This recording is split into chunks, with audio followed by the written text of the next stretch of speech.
Let me turn your attention to this issue of American data security in TikTok.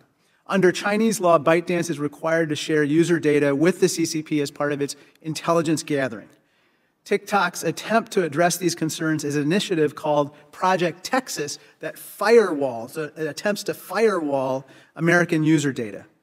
Now, TikTok claims it's independent from Beijing and will not share American data if asked. But Ms. Wang leaked audio from internal TikTok meetings show that ByteDance employees in China accessed American user data in 2021 after Project Texas started, right?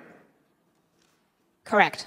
And so regardless of what TikTok says, if ByteDance can access American user data and ByteDance is subject to CCP control, then ByteDance, regardless of what TikTok does, can fork over American user data to the CCP, right? That's correct.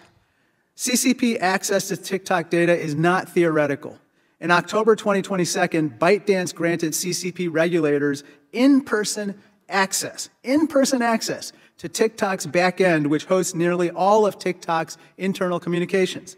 Again, TikTok's claims of independence to me, Ms. Wang, appear to ring hollow in light of these facts. What do you think? That's very correct.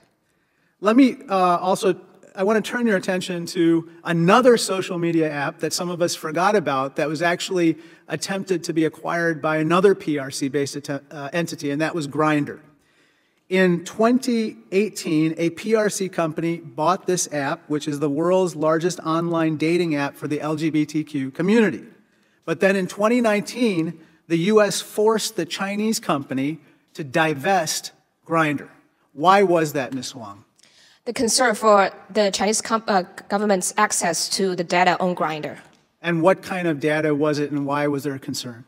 It's a dating app. Of course, there are personal data on the dating app, and also the main concern is the employees who work for the American government and other entities that. That's right. Yeah, correct. There were officials of the American government whose data was on the app. There were members of the military whose data was on the app. And there was a concern that they would be blackmailed, potentially, by the CCP if they got their hands on that data. Finally, let me just point you to this, which is that TikTok claims that its location information can't be used to track U.S. users. However, isn't it true that ByteDance employees in China track down U.S. journalists with this data? Correct.